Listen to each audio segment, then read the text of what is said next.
matter is, here Krishna describes 5,000 years ago that if a person does good, he will never be overcome by evil. In the next life, what will happen is they'll be born into a family of rich aristocracy, or they'll be born in a family of great wisdom, and they'll be able to pick up where they left off. But there's another verse in here where Krishna says in Bhagavad-Gita, in this effort, in this practice, there's no loss or diminution. And a little advancement on the path of yoga will protect one from the greatest types of danger. So when we see danger and we look around ourselves, we go, danger? What do you mean danger? But look at the world, guys. If you were born in North Korea, it could be very dangerous for you. You see what I'm saying? So it's not by random chance that people are being born in a certain family. You're being born exactly where you need to be to get to the next step in your process, okay, of spiritual advancement. So ultimately, everyone is on the path back home, back to Godhead. Everyone is going back home. But we can take some turns. We can deviate, and we can fall into some serious darkness. So that's why Krishna says, don't, stay on the path of yoga. Don't deviate. You might fall into the lower species of life, and it could take a while to get out. The soul is eternal. Krishna's already said that in the very beginning. You can read all the first chapters that we read, and you'll see that never was there a time when you did not exist, nor in the future shall you ever cease to be.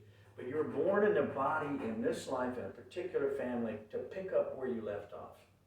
And so the soul carries with it, Krishna says, like the air carries aromas. So when you pass away, right? Just my first cousin passed away last week, and she was just interred in the graveyard across the street here, Spring Hill Cemetery. I was just there the other day for her funeral. And the preacher was talking about that she's not here.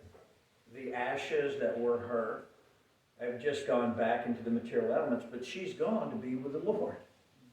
Absent the body, present the Lord. So we're going to be in the presence of God.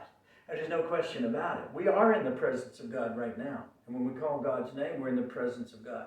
And every act has an opposite and equal reaction. Everything we're doing, we will either get the benefit from or whatever a detrimental situation we create for ourselves. Just like if you decide you want to go out today and rob a bank, and you get caught and you get put in jail, is that God's fault that you did that? I mean, who are we blaming? So we have to look at ourselves and realize that we are responsible for our own self-realization.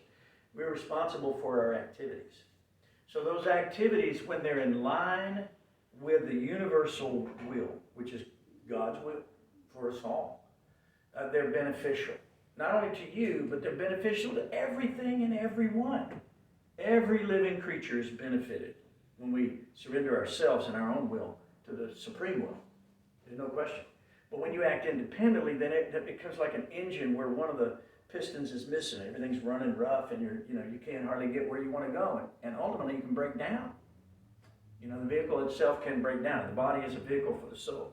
So the soul's in the heart, and Krishna's in the heart next to the soul, and they're riding together, and Krishna is the witness, and we're the ones partaking of the fruit.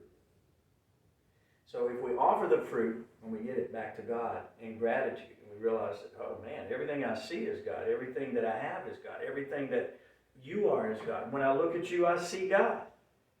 I see God within you. That's why we say namaste. We realize that there is a spiritual spark, and God is also there.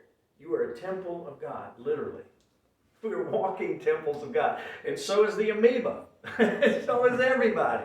So we offer our respects to all those creatures, and we see them with equal vision, right? So that's the thing that Krishna is talking about there a second ago. So, but when it goes on, and I don't know, I'll read this. You want to read it, or you want me to? I don't mind read it. Okay, you can read.